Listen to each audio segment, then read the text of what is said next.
Hello and welcome back to Rage Gaming and more Nightreign. Today I've got a pile of things that I've learned over the last couple of days of playing, so hopefully this is new and useful to you. You remember in Dark Souls 1 when there were different bosses that you could cut off the tail and it would drop a unique item? Just like say the Gaping Dragon. Well, with the Gaping Dragon being here in Nightreign, you can cut off its tail and it generates an extra reward. Always a weapon in my experience, and while sometimes it's a blue, sometimes it's a purple. In fact, quite a lot of times we've had a purple if it happened on night 2. So, always cut off the tail, it's extra loot, could be a good passive or something insane. You know the fully grown Fallen Star Beast, the adult one, that occurs on night 2 on some runs? There's a new mechanic to that where it summons a rock pillar to slam on you, but it also has charge mechanics. So if you get it to charge into said pillar, it gets stunned for a free DPS window. Pretty cool. Interestingly, this stun works on a few different things. Like say with a Guardian, if you're using that special shield stance and it runs into you, it gets stunned in the same way. And I can't confirm this, but I believe this should work with the Raider's pillar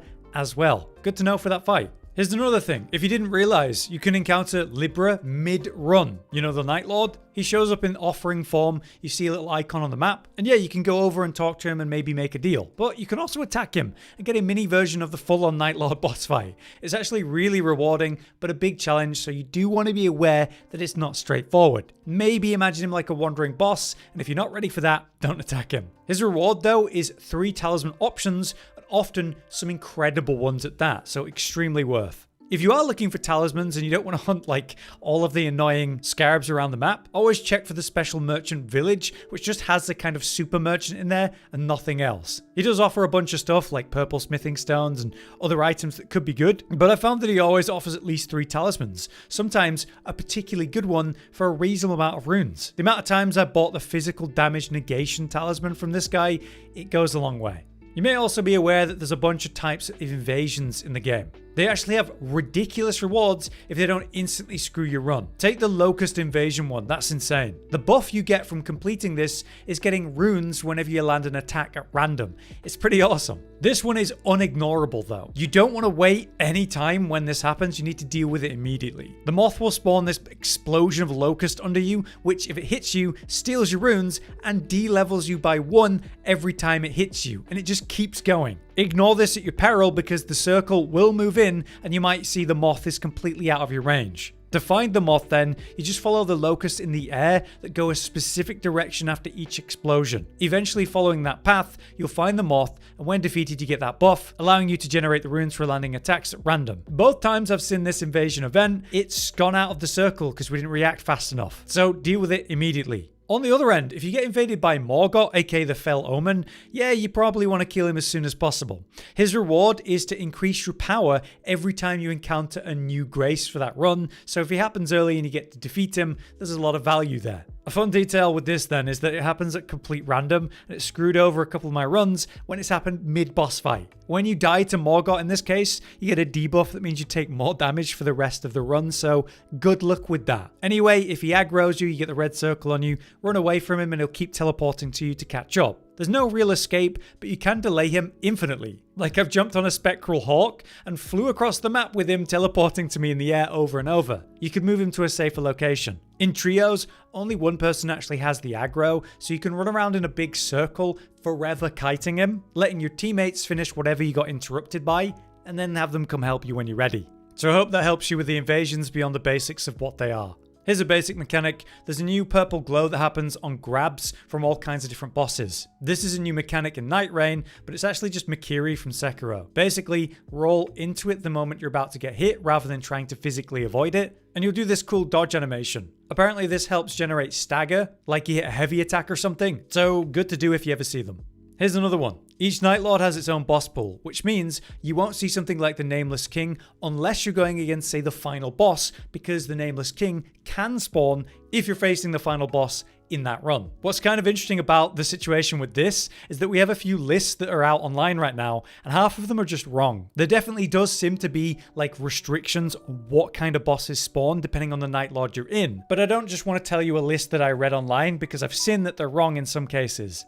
Anyway, speaking about Night Lords, you know that they've got unique element weaknesses and you know what they are, you just look at the list. But some of them are a little bit weird. Did you know that the fire one doesn't seem to work for the sentient pest unless you hit fire against the moth specifically? It gets this kind of dot like scarlet rot or poison, that kind of effect as soon as you hit it with fire. And since it's so hard to hit, being able to hit it once with fire with like a ranged attack of some kind and then ignoring it goes a long way. Also, if you don't want to deal with not using this sick legendary or purple or whatever setup you've got, maybe you're Executor and you've got amazing like status build up and you don't want to drop that to use like Holy against the Night Lord, then remember to just swap. Have an offhand weapon or something that has that Night Lord's weakness. Hit it a few times, proc the effect, you get the stun, and in most cases, this causes that debuff, right? That say, makes them take more damage, makes them deal less damage. Then you can just go back to your real setup, the real strong thing, until that debuff runs off and reapply it again. Another boss tip, you know the flame chariots? Yep, you can jump up them like jumping up a wall and then do a light attack when you're near the top of the head, doing that instant execute that we used to do in Elden Ring, having to jump off a ledge above them. Since we can jump against them, super easy. Did you realize you can tank the circle if there's a camp nearby with a grace? Or if you're going to go into a church and, activate that extra flask, it gives you a full heal and restocks your flasks, so you can tank in there for ages. But this also means, say at the end of night 2 when you defeated the second boss, you could just run into a nearby encampment or something, kill the boss there, that's easy, get extra passives, get extra runes, tanking the circle, no problem, use the grace there if you need to. It's really not that big of a deal.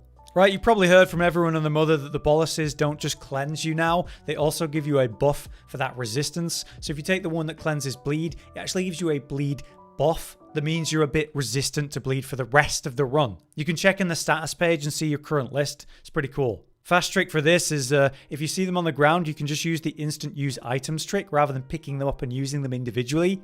On a PlayStation controller, that just means you stand over the item and hold triangle, and then press up on the D-pad at the same time. This also works for buffing your weapon and using all kinds of items, but instead of pressing up, you can press the left stick in, and that pings the thing you're standing on. It even leaves an icon on the map for your allies. Pretty nice. On top of that, you might be wondering about the consumables and the buff time that they actually last. For example, warming stones last 30 seconds, which is pretty great. But you know the gold and silver foul feet that you might be popping for increased runes? They both last 60 seconds, a full minute, so you don't have to be perfect about the timing. Be aware that the silver ones don't really work unless you're opening chests or containers. So as you open like a container or drop like a bow rack or something, you might get 2 drops. If you popped a silver foot beforehand, maybe you get 3. So it's kind of useless against bosses basically. Anyway, some other useful timers. The turtlenecks that give you stamina, the boiled crabs, the boiled prawns, they all last a minute. Whereas exalted flesh, the one that gives you the damage, is only 30 seconds. Just like a grease, by the way. Recently, a lot of people have been talking about the whole successive attack damage negation skill and how you can do a load of successive attacks with a bunch of those passives stacked up to basically become invincible. How it used to work is you'd see this number that would get higher and higher based on the successive hits. And yeah, you become a tank. Since the recent patch they nerfed that, it was ridiculously strong. So yeah, it doesn't work anymore, guys. Now, you just stack up the effect and get the buff, and then as soon as you get hit, that consumes it fully. Then you need to rebuild up again the successive hits. So, don't fall for that trap, it got nerfed. Are you struggling with the whole when is it going to turn to night and how long do I have thing? Someone on Reddit by the name of LJ Collective also had issues with this, and so used an app to basically generate the timers. Rather than messing around with that, I like to recommend this website, Nightreign Timer. So you just pick whatever boss you're going against to remind you the weakness the whole run. So what you're looking for, and then it just counts down the timer for you, so you know exactly how long you've got rather than trying to guess by the weather and time. Obviously, I don't think something like this is all that necessary or important, but if it's something that's bothering you, it is a resource, so I wanted to reference it. Here's a fun fact, the walk slow procs are pretty insane, really strong, some incredible options that you have out there. Stack up a bunch of the different passives and you get really strong. A lot of people are talking about this recently, so you probably already know that. What you might not know is that a bunch of classes actually have guaranteed ways to proc the slow walk passives. So take Ionai, two-hand your bow and aim with L1, and that is auto slow walking while you're firing, aiming and getting extra critical hits if you're actually hitting targets in the head or the eyes. You should probably be free aiming with Ionai a lot more than you do, but if you have a slow walk passive, Absolutely. This also works with Executor, so while you've got the cursed sword, you're forced to walk slow, trying to do those parries, that'll proc it. But also, drinking a flask slows you down, casting spells and that type of thing, that forces it briefly. There's, say, the Guardian with his special shield block, you're moving slow with that procs it. So there's all kinds of ways you can stack these up and synergize with the classes and what they're already doing by default, which is pretty cool.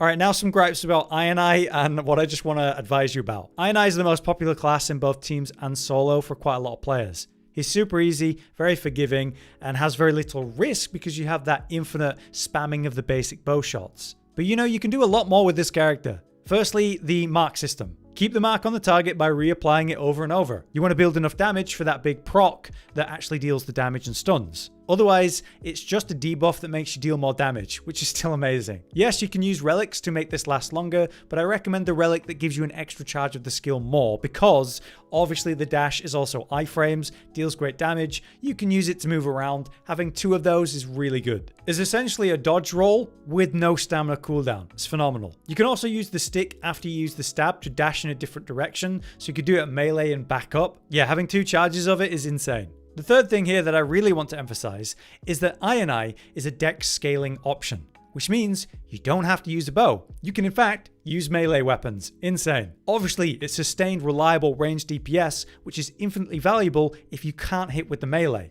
But just be aware that there's loads of great dex weapons that you can use in melee with potent Ashes of War, and you can use your bow at the same time. You can literally have a melee weapon in one hand, a bow in the other, and swap between them at will. That melee weapon could have the element weakness of the Night Lord, or something that debuffs the target, gives you a benefit. It massively improves the Iron Eye output and experience, so stop just only using the bow on your dex character. It's only when you have the increased damage while two-handing passives that you need to two-hand the bow, or if you want to aim. But yes, do aim more than you might be doing. You can shoot enemies in the critical weaknesses. Many enemies have special ones. Just like Elden Ring, shoot a troll in the face. It even causes a stun. But this happens with all kinds of humanoids, which gives you more space and better DPS if you're willing to slightly aim. But yeah, there's just a bunch of stuff that I wanted to talk about in this video. I hope that was quick and I hope there was something there that was new to you. If you guys have any extra information or other things you'd like to suggest in the comments, then please let us know. I'm very happy to learn more. Until next time then, I've been Hollow, you've been you. Thanks for watching. See you next time. Josh, Cotton, and Hollow with the videos, dropping the humor like a hammer on your tippy toes, bringing entertainment on a daily arrangement to take our insanity and turn it into entertainment. Yes, I said entertainment twice, to reiterate that it is nice to look into your faces on a mostly daily basis when you let us in your homes to make the whole world a stage. Goodbye.